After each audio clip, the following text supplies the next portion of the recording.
This other stuff you know about typically. Doors, it just means what it says. Going out and knocking doors is another way to contact voters. It means a lot to them that they see you. It has great value. It's very demanding to the candidate physically and takes an enormous amount of time. So what I always say about door-to-door is figure out who your 10,000 folks are, household them, okay? Meaning figure out the way to get it down to the least households, okay? So maybe 10,000 people in a place like this, that might only encompass 3,000 households. It could be clear as many as 5,000 households. But typically it's closer to that 3 to 30% number or ratio. So in our case, if we're looking for 10,000 voters, we could probably household them down to 3,000 households. In which case then we try and do doors ourselves if we can. If not, we have staffer surrogates, the Steve Thiedes of the world, help us do that. But that's a door program. And too many times I'll hear a candidate say to me, I'm going to knock on every door. And I always say, well, God bless you, I hope you do. And I think, how stupid is that?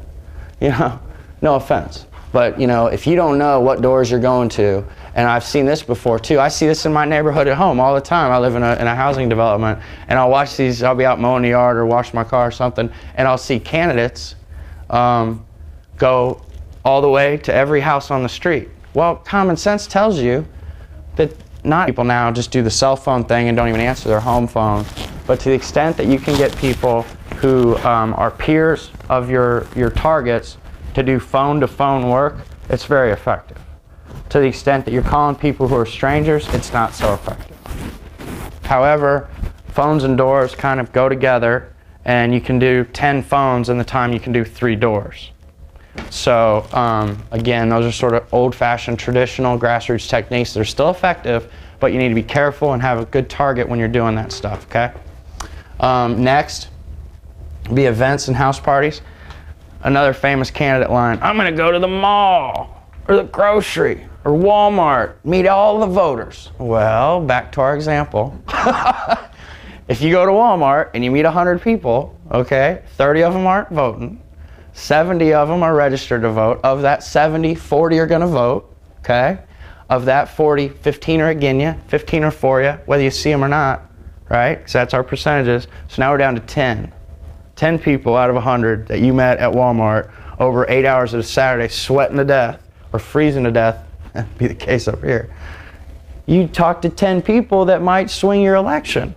You know, it's just goofy. And so I always try and back people up from when they say public events. I say, well, what do you mean? Going to a parade for 30 minutes? That's okay. Going and stand at Walmart all day? There couldn't be anything dumber to do. That's just the straight scoop, folks.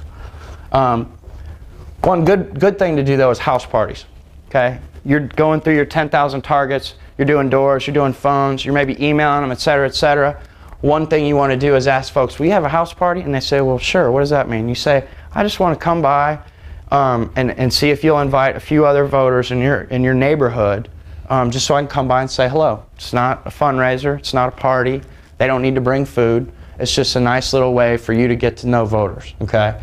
And far out like this from an election, the only 2 things that y'all should be doing, well, 3 things that y'all should be doing really at this point is trying to raise a little bit of money, collecting as many emails as you can of everybody you know, and then once you get it going a little bit, start to do some house parties. You know, Rich, you ought to get into all your swing precincts and find as many bodies as you can and say, hey, you know, can I come by and meet you? Would you mind inviting a couple of your neighbors? And you know, when somebody says they're for you, that's when you ask about the house party. You don't just walk up to somebody and ask them to do a house party, obviously. But anytime you can have retail dealing with the voter, meaning one-to-one, the better. Okay? So when we talk about all a campaign is to sort of regroup here, a campaign is just a conversation with the voters over a certain amount of time. How do you have a conversation with the voters? You have to have money, or you have to have tons of emails. And even then, you're going to have to spend a little money to have a website so you can facilitate that conversation. The good news, though, is that the cost of that conversation is coming down tremendously. And if you really know how to seize on this new media stuff, you can really run good cutting-edge campaign stuff. So anyway, and then these are the methods, of course, to reach all those folks. We've pretty much reached field and political and all this.